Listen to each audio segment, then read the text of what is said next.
Hello everyone. तो कैसे हैं आप लोग? आशा करते हैं कि सभी लोग मस्त होंगे। तो दोस्तों, आज के इस लेक्चर में हम डिस्कस करेंगे क्लास 11th का चैप्टर 4 लॉज ऑफ मोशन। ठीक है ना? चैप्टर 5 है लॉज ऑफ मोशन। और इस लॉज ऑफ मोशन में हमने और भी कुछ वीडियोस को अपलोड कर रखा है जिनका लिंक हमारे डिस्क्रिप्शन में बॉक्स में दिया हुआ है। यदि आपने देखा नहीं है उन वीडियोज़ को तो एक बार जाएँ, डिस्क्रिप्शन बॉक्स खोलें। आपको वो जो लेक्चर्स हैं बड़ा ही क्लियरली समझ में आएंगे। उनमें हमने कह सकते हो कि न्यूटन्स लॉज तक हमने डिस्कस कर दिया है। तो आज हम न्यूटन के सेकंड लॉ को यहाँ पर डिराइव करेंगे। न्यूटन ने देखो अपने सेकंड लॉ में क्या कहा था। न्यूटन ने कहा था कि the rate of change in linear momentum will be directly proportional to the applied force. ऐसा हमने बताया था आपको। अब जो भी इसका थ्योरी हमने बताया न्यूटन के first law, second law, third law का, इनका थ्योरी हमने बता दिया है। आज हम न्यूटन के सेकंड लॉ का डेरिवेशन हम यहाँ पे करेंगे। न्यूटन के सेकंड लॉ के अनुसार ही हम जानते हैं फोर्स बराबर होता है मास इनटू एक्सेलरेशन। तो इस वैल्यू को आज हम यहाँ पर डिराइव करेंगे। ठीक है, तो देखना कैसे हम इस वैल्यू को फाइंड करते हैं। यहाँ पे लिख सकते हो क्या, as we know that the rate of change in linear momentum will be directly proportional to the applied force. या कह सकते हो कि वहाँ पर यहाँ पे ऐसे भी लिख सकते हैं, यहाँ पे डेल्टा पी अपन डेल्टा टी लिखो तो भी सही है, या फिर इसी को डिफरेंशियल फॉर्म में यदि लिखना चाहो तो भी सही है। ठीक है ना? तो कंफ्यूज होने की जरूरत नहीं बच्चों। किसी बुक में हो सकता है D P upon d T दिया हो, ठीक है, या फिर delta p upon delta T दिया हो, तो कंफ्यूज मत होना। ठीक है, ये डायरेक्टली प्रोपोर्शनल होगा फोर्स के, यानी कि लिख सकते हो फोर्स बराबर मिल जाएगा हमें d upon d t, sorry यहाँ पे ऐसे लिखेंगे, is directly proportional to d upon d t. और यहाँ पे पी की जगह पे हम लिख सकते हैं एम बी। ओके, पी की जगह क्या लिख लिया, एम बी लिख लिया, तो मिल जाएगा f is directly proportional to m d v upon d t. अब खुद से देखो d v upon d t क्या कहलाता है, acceleration. Okay, the rate of change in velocity is called acceleration. यहाँ पे मिल जाएगा f will be directly proportional to mass into acceleration, and when proportionality will be removed then here will be constant term called k. Okay, तो यहाँ पे मिल जाएगा f is equal to के एम इंटू ए। एक चीज़ ध्यान देना बच्चों, ये जो k है ये एसआई सिस्टम में इसके की वैल्यू 1 होती है, इस वजह से इसके वैल्यू को लिखने की हमें आवश्यकता नहीं होगी। तो लिख सकते हैं since k is equal to 1, k is equal to 1, therefore force is equal to mass into acceleration. ठीक है, तो हमें जो वैल्यू फाइंड करना था, हमें जो डिराइव करना था, उस इक्वेशन को हमने यहाँ पर डिराइव कर लिया है। Force is equal to mass into acceleration होता है। ठीक है, अब देखो हमने न्यूटन का फर्स्ट लॉ भी बताया था आपको। न्यूटन के फर्स्ट लॉ में हमने बताया था कि न्यूटन का first law change in inertia का अपोज करता है, या फिर कह सकते हो चेंज इन मोशन का अपोज करता है, या change in direction of motion का अपोज करता है। ठीक है, कोई किसी भी रिस्पेक्ट में आप बोल सकते हो कि अगर कोई बॉडी रेस्ट में है तो रेस्ट में ही रहेगी, मोशन में है तो मोशन करती ही रहेगी, जब तक कोई उस पर एक्सटर्नल अनबैलेंस्ड फोर्स अप्लाई न किया जाए। यानी कहने का सेंस यह है कि अगर हम कोई एक्सटर्नल फोर्स अप्लाई नहीं करेंगे तो उसकी वेलोसिटी कांस्टेंट होगी। ठीक है, तो उस चीज़ को हम यहाँ पर डिराइव करेंगे कि अगर हम एक्सटर्नल फोर्स अप्लाई नहीं करते तो वेलोसिटी कांस्टेंट होगी, तो कैसे होगी। ठीक है, इसको डिराइव करने के लिए, यानी कि न्यूटन का फर्स्ट लॉ डिराइव करने के लिए हमें न्यूटन के सेकंड लॉ का हेल्प लेना पड़ेगा। तो ऐसे लिख सकते हो क्या, according to Newton second law, अभी जस्ट हमने बताया आपको delta p upon delta t f के बराबर होगा। ठीक है बच्चों, delta p upon delta t किसके बराबर होगा, एफ के बराबर होगा। तो यहाँ पे लिख सकते हो delta p upon delta t is equal to zero. अच्छा, जीरो क्यों रखा, अभी जस्ट हमने बताया आपको कि अगर एक्सटर्नल फोर्स जीरो हो, यानी बाहर से जो लगने वाला फोर्स है उस फोर्स का इफेक्ट जीरो हो, तो वेलोसिटी में कोई चेंजिंग नहीं आएगी। जितनी उसकी इनिशियल वेलोसिटी है उतनी उसकी फाइनल वेलोसिटी होगी। तो यहाँ पर हम एक्सटर्नल फोर्स की वैल्यू जीरो रख के देखते हैं कि क्या इनिशियल और फाइनल दोनों वेलोसिटी एक समान आती है या दोनों में कोई चेंजेस आते हैं। ठीक है, तो ऐसे लिखेंगे if external force is zero then, हम यहाँ पे ऐसे लिख सकते हैं। अब तो कोई समस्या नहीं होगी, सभी लोग समझ गए होंगे इस चीज़ को। ठीक है, तो आइए देखते हैं। तो डेल्टा पी बराबर मिल जाएगा जीरो, क्योंकि डेल्टा टी को इधर भेजा तो zero into delta T zero हो गया है। और फिर हम जानते हैं होता मोमेंटम का होता है यम इंटू वी, यहाँ पे डेल्टा लग गया इज इक्वल टू जीरो।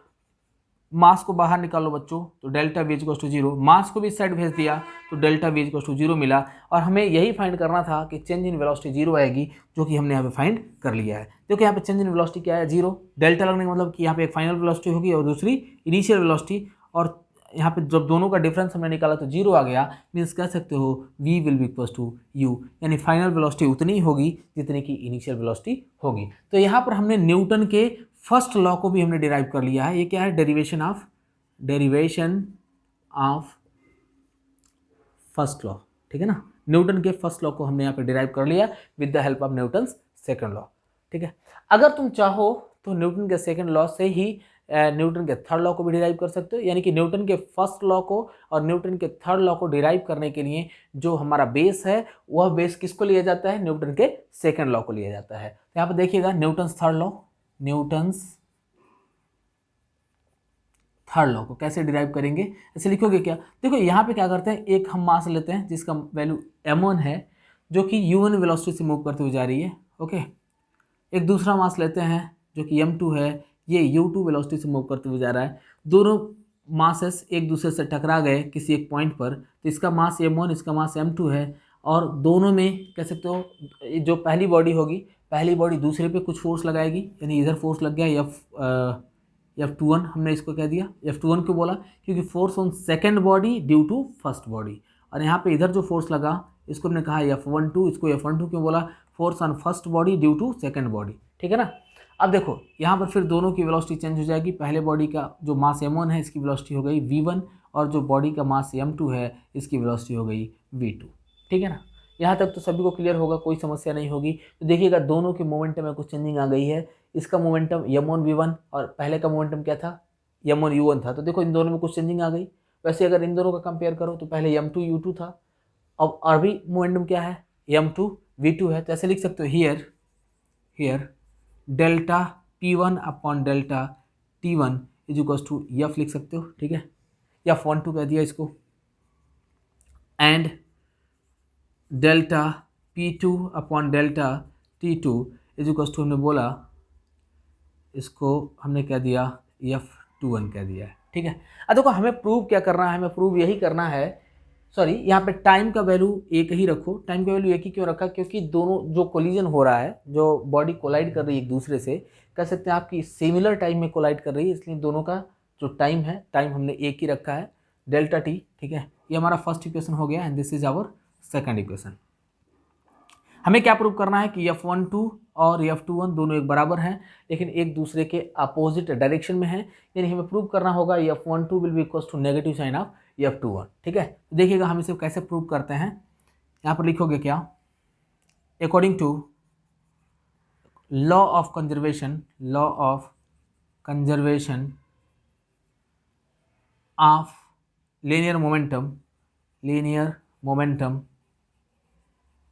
देखना हम जानते हैं delta P1 plus delta P2 बराबर 0 आएगा, ठीक है। जब डेल्टा P1 अपन डेल्टा P2 बराबर 0 है तो कह सकते हो क्या कि डेल्टा P1 की जगह पे हम डेल्टा P1 का वैल्यू रख सकते हैं क्या, देखो तो यहाँ से डेल्टा T को इधर भेज दो तो डेल्टा P1 का वैल्यू आपको मिल जाएगा। तो डेल्टा P1 कितना मिल गया, F12 इंटू डेल्टा टी, तो यहाँ पे लिखेंगे F12 into delta t, okay. और डेल्टा P2 का वैल्यू यहाँ से मिल जाएगा बच्चों, क्योंकि डेल्टा टी को जब इधर भेजोगे तो आपको मिलेगा delta P2 is equal to F21 upon delta t, तो यहाँ पे लिखा F21 into delta t is equal to 0 मिला, ओके। नाउ यहाँ पे हम थोड़ा सा डिस्टेंस लेंगे, यहाँ पे मिलेगा आपको F12 into delta t will be equal to negative sign of F21 into delta t, ठीक है ना। देखो अभी हम देखो डेल्टा टी से डेल्टा टी हो जाएगा कैंसिल, और हमें मिलेगा F12 will be equals to negative sign of F21। तो यहाँ पर हमने देखा कि न्यूटन का थर्ड लॉ को भी हमने यहाँ पर डिराइव कर लिया है, यानी कि पहले बॉडी ने दूसरी बॉडी पर जितना फोर्स लगाया है दूसरी बॉडी भी पहले बॉडी पर उतना ही फोर्स लगाएगी, ऐसा हमने इस इक्वेशन में प्रूव कर लिया है, ठीक है। तो यहाँ पर F12 will be equals to negative sign of F21। तो तब तक वीडियो को पॉज करके आप इसे नोट कर लो, मैं कुछ देर के लिए साइड हो गया हूँ, ठीक है। फिर हम बढ़ते हैं अपने अगले टॉपिक की ओर, और अगले टॉपिक में हम न्यूटन के सेकंड लॉ को कंपोनेंट फॉर्म में हम इसके वैल्यू को फाइंड करेंगे, ठीक है। तो तब तक मैं इसे इरेज करता हूँ वीडियो को पॉज करके।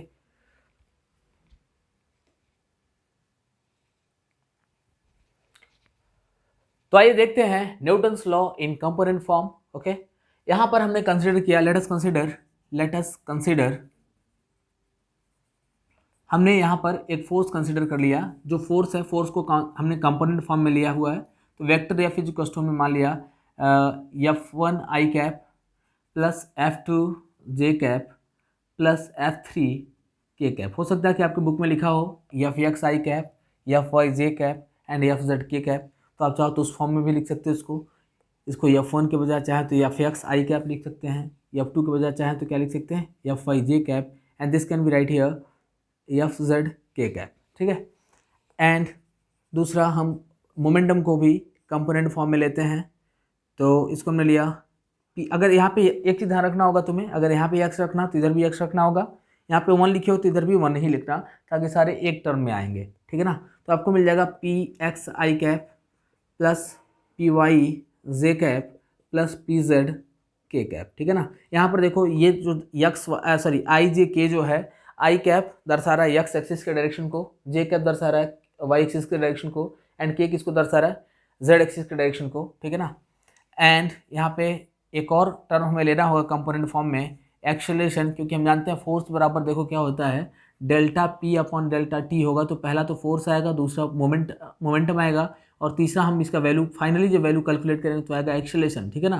देखो 3 वेक्टर क्वांटिटी हमें मिल रही है, पहला फोर्स, दूसरा मोमेंटम, और तीसरा क्या है एक्सेलरेशन। तो इन तीनों को हमें कंपोनेंट फॉर्म में लिखना होगा।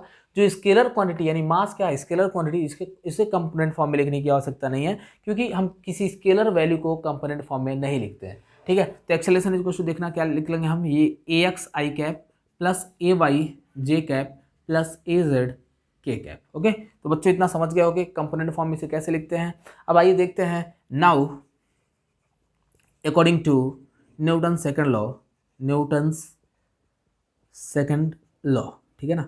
न्यूटन के सेकंड लॉ के अनुसार देखना क्या मिल जाएगा हमें, F इक्वल्स टू हम जानते होता है delta p upon delta t, तो यहाँ पर हम क्या लिखेंगे F इक्वल्स टू, इसको वेक्टर फॉर्म में से लिखते हैं, तो F इक्वल्स टू मिल जाएगा डेल्टा अपॉन डेल्टा टी, और P की जगह पे P का वैल्यू रखते हैं कंपोनेंट फॉर्म में। कंपोनेंट फॉर्म में कितना रखोगे, Px आई कैप प्लस Py जे कैप प्लस Pz के कैप, ओके।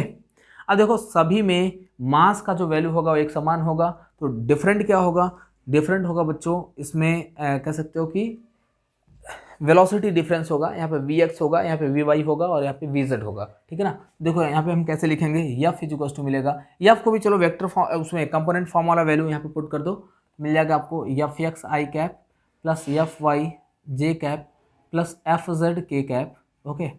ये बराबर मिल जाएगा किसके, ये मिलेगा यहाँ पे लिखेंगे Px के जगह पे m Vx, यहाँ पे लिखना होगा हमें delta upon delta t, okay, plus m v y, यहाँ पे आई कैप होगा, यहाँ पर जे कैप होगा, प्लस एम वी जेड, यहाँ पे के कैप आ जाएगा, ठीक है ना। अब देखना यहाँ पे हमें मिलेगा F x i cap plus f y J cap plus f z के कैप, ओके, बराबर लिख लोगे डेल्टा अपॉन डेल्टा टी। यहाँ से देखो मास सभी में हमने बाहर निकाल लिया, और यहाँ पे लिखेंगे v x i cap plus delta upon delta t v y J cap plus delta upon delta t v z के कैप, ओके। अब देखो बच्चों अगर इसे डिफ्रेंशिएट करोगे वी एक्स को जब डिफ्रेंशिएट करोगे विथ रेस्पेक्ट टू टाइम तो हमें एक्सेलरेशन मिल जाएगा एक्स एक्सिस के लॉन्ग, वी वाई को डिफ्रेंशिएट करोगे विथ रेस्पेक्ट टू टाइम तो यहाँ पर एक्सेलरेशन मिल जाएगा वाई एक्सिस के लॉन्ग, और यहाँ पर जब वी जेड को डिफ्रेंशिएट करोगे विथ रेस्पेक्ट टू टाइम तो यहाँ पर जो एक्सेलरेशन मिलेगा वो जेड एक्सिस के लॉन्ग मिल जाएगा। देखिएगा यहाँ पर हम लिख सकते हैं क्या, f x i cap plus f y J cap plus f z के cap will be equals to m a x, यहाँ पे कह सकते हो a x i cap plus a Y J cap plus A Z के cap, ठीक है। यहाँ पे आपको क्लियर हो गया होगा कि कैसे हम लोग कंपोनेंट फॉर्म में फोर्स के वैल्यू को फाइंड करेंगे, ठीक है। हो सकता है कि आपके बुक में ये डिफरेंशियल फॉर्म में दिया हो, तो यहाँ पर चाहो तो इसको डिफरेंशियल फॉर्म में भी लिख सकते हो। यहाँ पर अगर टाइम की वैल्यू बहुत कम होती है तो इसको हम डिफरेंशियल फॉर्म में लिखते हैं ऐसे, इसको D P upon d T लिखना होता है, ठीक है। तो डेल्टा हमारा किस में कन्वर्ट हो जाएगा, डी में, तो आपको कन्फ्यूज़ होने की कोई आवश्यकता नहीं है। अगर डिफरेंशियल फॉर्म में आपके बुक में लिखा हो तो इसे डिफरेंशियल फॉर्म में लिख सकते हो, ठीक है। और अगर डेल्टा के फॉर्म में दिया हो तो डेल्टा के फॉर्म में लिख सकते हो, क्योंकि डेल्टा जो है चेंज को दर्शाता है और जो डी है वो भी माइनर चेंज को दर्शाता है, ठीक है। तो इसलिए आपको घबराने की कोई आवश्यकता नहीं है, ठीक है। ठीक है। तो साथ ही साथ अगर आप चाहें तो नोट्स भी बना सकते हैं। यहाँ पे आपको मिल गया फोर्स का वैल्यू हमने फाइंड कर लिया in component form. From this above formula from the above formula we can write here F X का वैल्यू देखो क्या मिलेगा, एफ एक्स आई कैप जो हमें मिलेगा, अगर यहाँ पे देखोगे आई कैप लगाया हमने तो कह सकते हैं यहाँ पे मिल जाएगा delta P x i cap upon delta T, और इसका वैल्यू हमने जो निकाला है वो हमें मिला M into A x i cap, ठीक है। तो जो एफ एक्स का वैल्यू मिलेगा वो ये मिल जाएगा, जो एफ वाई का वैल्यू मिलेगा, एफ वाई मतलब क्या है कि फोर्स का जो डायरेक्शन है वो वाई एक्सिस के लॉन्ग यानी कि जे कैप के लॉन्ग जो इसका डायरेक्शन होगा उसको दर्शाएगा जे कैप से, तो P Y upon delta T J cap बराबर मिल जाएगा M into A Y J cap, okay. और तीसरा जो कंडीशन होगा एफ जेड का, F Z into K cap बराबर मिल जाएगा delta P Z upon delta T into K cap बराबर मिल जाएगा एम इंटू ए जेड के कैप, ओके। तो आपको ये फार्मूले मिल गए हैं, आप इन फार्मूले की हेल्प से न्यूमेरिकल को सॉल्व कर सकते हैं। तो तब तक आप वीडियो को पॉज करके इसे नोट करें, फिर हम बढ़ते हैं अपने अगले टॉपिक की ओर।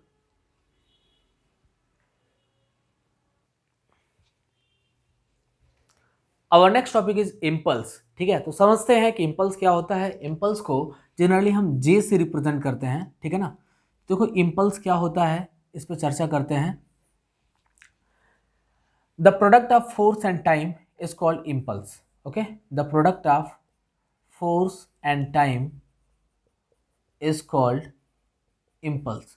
ये तो हो गया इसके फार्मूले की हेल्प से हमने इसको डिफाइन किया है, ठीक है। इसके फार्मूले की हेल्प से हमने इसको डिफाइन किया, तो कहा फोर्स और टाइम का जो प्रोडक्ट होता है उसे क्या बोलते हैं, इम्पल्स कहते हैं। या फिर इम्पल्स का एक और डेफिनेशन आप दे सकते हैं, the change in momentum is called impulse, ठीक है। जो इम्पल्स होगा, इम्पल्स चेंज इन मोमेंटम के बराबर होगा। कैसे होगा, आइए इसको मैथमेटिकली हम यहाँ पर डिराइव करते हैं। तो ऐसे कह सकते हो कि अगर सपोज कर लो कि किसी बॉडी पर जो हमने फोर्स लगाया है वह फोर्स बहुत ही कम टाइम के लिए हमने लगाया, ठीक है ना। किसी बॉडी पर जो हमने टाइम लगा जो फोर्स लगाया वो बहुत ही कम टाइम के लिए फोर्स लगाया। मान लो हमने डी टी टाइम के लिए हमने इस बॉडी पर फोर्स लगाया है, तो इस कंडीशन हम कह सकते हैं क्या कि इम्पल्स भी बहुत कम होगा। तो here D J is equals to मिल जाएगा एफ इंटू डी टी, ठीक है।